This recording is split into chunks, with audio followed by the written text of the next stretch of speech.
Hello everyone, this is me aashiq. Today we will have a look at the Year 6 Season 3.3 designer notes and the patch notes released for the Crystal Guard season of Rainbow Six Siege. For detailed report you can go to the description, all sources are mentioned, and jumping right into it, we can see first the operator win rate versus pick rate chart. It is a chart made by data collected from the rank matches of platinum and above ranks. So we can see here for defenders, Jaeger is still with his 70% pick rate, but his win rate has dropped so much. Valkyrie and Mozzie are next to him with their above average win rate. And although Mozzie got a nerf to his Ronnie, Valkyrie did not get any nerfs, possibly because it would be too controversial for the community. And then there is this Thunderbird doing okay for a new operator.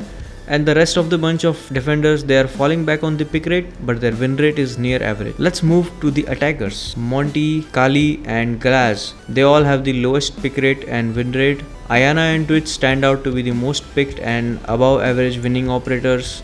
And then there is a trio of Ash, Sledge and Thatcher standing behind. And the rest of the attackers, they are also behind, and they all have a good spread of the pick rate, but the below average win rate is an indicator of the shift of meta. After this, let's have the look at the patch notes.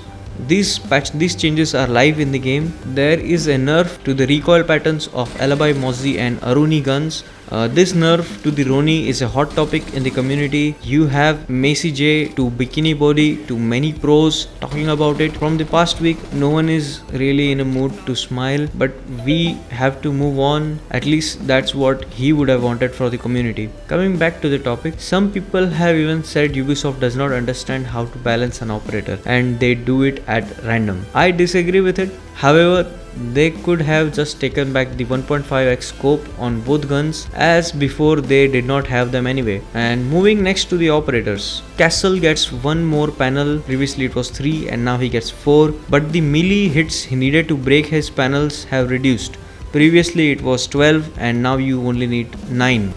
So here it is in the game: 1, 2, 3, 4, 5, 6, 7, 8 and 9. It is still vulnerable to the standard attacker gadgets like your sledgehammer, breach charges, ash rounds, Zofia launchers, etc. Next we have Clash with her pistol exchange for the super shorty. She already has an impact nade as a secondary gadget.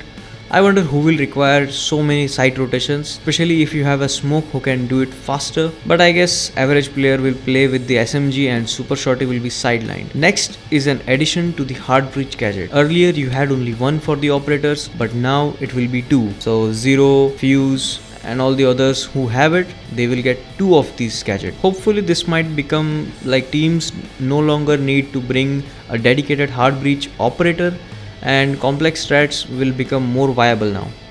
So definitely keep an eye at the Pro League matches. And now we have the most attractive soft rework to Kapkan. Now you will be able to place more than one EDD, entry denial devices, on the doors and windows.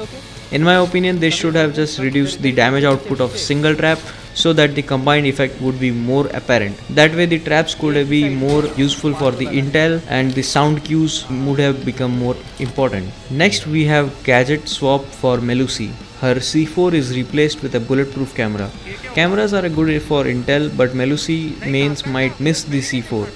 I guess now you have to rely on the impact nades. A buff for Oryx is next, and I would say very useful for players who just want to run around the maps and pull off crazy flank kills. No changes to the damages he sustains from the dashing through a wall. Yeah, it is a welcome change. Next we have Wamai. He gets 2 extra discs. Previously he had 4 and now it is 6, but the catching area has dropped to 3.5 meters from 5 meters. Wamai was as a whole was a substitute for Jaeger, but with this nerf I don't know what to say. Wamai could be selfish and use all discs for himself, holding a position, playing like a typical Jaeger, or he could help others, but he has to be precise in throwing, otherwise the projectiles will just go out of the area. And then at last we have these player comfort improvements and bug fixes. As I said earlier, for a detailed report you can go to the description, all sources are mentioned. Now you all tell me which changes you feel are annoying and which changes are justified. It will be interesting to see what you have to say. Put it in the comments, I will try to reply all. Thank you for for watching the video. If you are new to the channel, make sure to subscribe. We have a new announcement coming soon. Like the video and share it with your circles.